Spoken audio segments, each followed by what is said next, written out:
दिल्ली रात 1 बजे। सुनसान सड़क पर एक लड्डाच की लंबे लंबे कदम रखती हुई चली जा रही है। लड़की ने खुद को हिजाब से पूरी तरीके से ढक रखा था और उसकी चाल में जल्दबाजी और बेचैनी साफ नजर आ रही है। लड़की का पूरा शरीर ढंका हुआ था, सिर्फ आंखें दिख रही है। अरे मैडम, कहाँ चली? हम भी तो आते हैं साथ। राह में खड़े 2 मनचले युवकों में लड़की पर फब्दी कसी। लड़की ने कोई जवाब नहीं दिया, बस उसकी चाल थोड़ी और तेज हो गई। वह दोनों लड़के भी उसके पीछे चल दिए। लड़की को जब समझ आया कि वह लड़के उसके पीछे हैं, तो वह अब लगभग भागने लगी। लड़के भी उसके पीछे पीछे भागने लगे। लड़की बार बार पीछे मुड़कर देखती और फिर भागती। जल्दबाजी में पीछे देख भागते हुए वह अपने आगे खड़े एक युवक से टकरा गई। माफ कीजिएगा, लड़की बोली। तब तक वह गुंडे नजदीक आ गए थे। प्लीज हेल्प मी, लड़की बोली। तो उस युवक ने आंखें उठाकर उसकी तरफ देखा। 5 फुट और 5 इंच की दुबली पतली लड़की थी वह, जो उसके आगे हाथ जोड़े खड़ी थी। पूरा बदन ढंका हुआ था हिजाब के अंदर। सिर्फ उसकी बड़ी बड़ी कजरारी आंखें चमक रही थी। युवक की नजर लड़की की आंखों पर ठहर गई और फिर दोनों भौहों के बीच बिंदी जैसे काले तिल पर टिक गई। शालिनी, लड्ढाके के मुंह से स्वतः ही निकला। प्लीज मेरी मदद कर दीजिए, लड्ढकी फिर से बोली और उसने युवक की बांह पकड़ ली। ए हीरो, हट जा बीच से, यह हमारा माल है। पहले इस पर नजर हमारी पड़ी थी। उन गुंडों में से एक गुंडा बोला। यह लड़की है, कोई कटी पतंग नहीं जो तुम दोनों चले आए लूटने। युवक की कड़क आवाज गूंजी। साहेब। लड़की धीरे से बुदबुदाई और युवक का हाथ छोड़ पीछे हट गई। देख भाई, तू होगा कोई समाज सेवक, महिलाओं का रक्षक, पर आज नहीं। खुदा कसम, इसको देख अरमान जाग चुके हैं, अब तो काबू नहीं होंगे। दूसरा गुंडा बोला। इतनी आग लगी रही है, बदन में जाकर किसी गटर में डुबकी लगाओ या चले आओ। पीछे गली के रेड लाइट एरिया में बहुत सस्ते में ठंडे हो जाओगे। युवक बोला। पर इस लड़की की तरफ देखना भी मत। तेरी बहन लगती है क्या? पहला गुंडा बोला। नहीं, तेरी बहन लगती है मेरी तो। युवक बोला। तब तक दूसरे गुंडे ने उस पर हमला कर दिया। युवक ने उसे एक जोरदार पंच मारा। तभी पहला गुंडा भी आ गया। युवक उन दोनों से भिट्टा गया। लड्डा की पीछे हट गई। इस लड़की के लिए तू लड़ रहा है, जिसका कुछ अता पता भी नहीं। क्या है? कौन है? कहां से आई है? जिसके बारे में कुछ नहीं जानता, उसके लिए जान जोखिम में क्यों डाल रहे हो साहब? तभी एक गुंडा शांत होकर युवक को रोकते हुए बोला। युवक के हाथ रुक गए।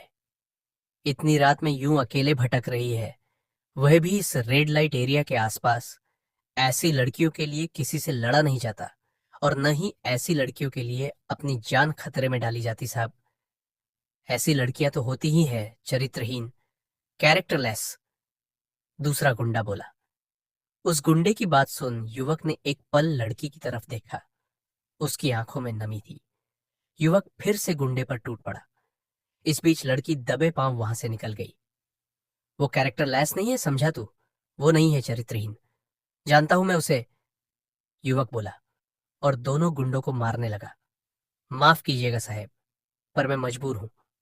लड़की खुद से ही बोली और आगे नुक्कड़ पर जाकर बाएं मुड़ गई, जहां एक लड़का बाइक ले खड़ा था। चल रोहित, जल्दी। लड़की बोली। क्या हुआ दीदी, तुम इतना घबरा क्यों रही हो? रोहित बोला। अभी और सवाल नहीं, चल जल्दी चलो। लड़की बोली। तो रोहित ने बाइक आगे बढ़ा दी। आधे घंटे में बाइक दिल्ली के कोटला एरिया के एक छोटे से घर के बाहर रुकी। लडच की उतरी और दरवाजा खटकाया।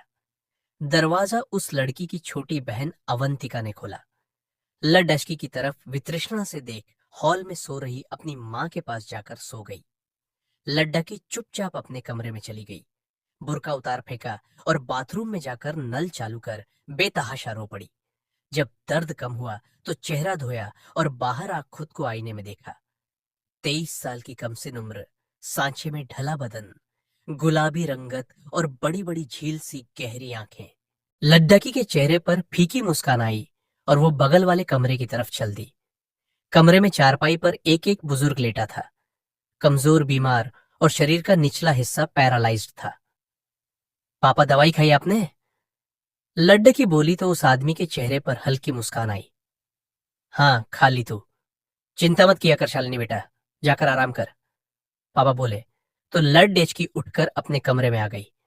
बुजुर्ग ने फिर से आंखें बंद कर ली। लड़डेचकी कमरे में दरवाजा बंद कर लेट गई। तभी दरवाजे पर दस्तक हुई। दीदी, रोहित बोला। हाँ रोहित, आजा, शालिनी ने खुद को सामान्य कर कहा। दीदी खाना, रोहित बोला।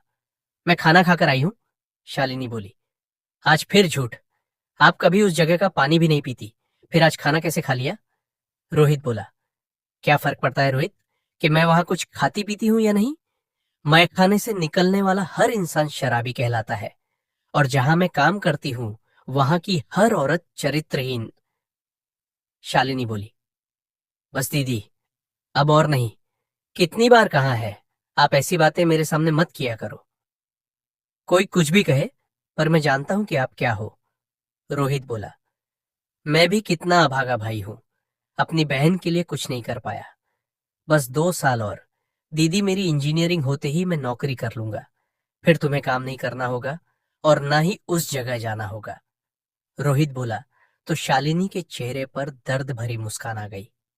रोहित चला गया और शालिनी खाना खा लेट गई। आज इतने सालों बाद आपको देखा साहेब, पर आज भी आप बिल्कुल वैसे ही हैं। वहीं रौबदार व्यक्तित्व, चेहरे पर गंभीरता और औरतों की इज्जत करने वाले शालिनी ने मन ही मन कहा, और आंसुओं का एक कतरा आंखों से निकल कनपटी को पार करता हुआ कान के पास बालों में समा गया। शालिनी ने आंखें बंद कर ली। कानों में अब भी गूंज रहे थे उन गुंडों के कहे हुए शब्द, चरित्रहीन, द कैरेक्टर लेस। उस युवक ने उन गुंडों को मार मार कर अधमरा कर दिया था। फिर जैसे ही पलट कर पीछे देखा, वहां कोई नहीं था। शालिनी, तुम फिर चली गई, कुछ पल तो रुकती, कब से तुम्हें ढूंढ रहा था।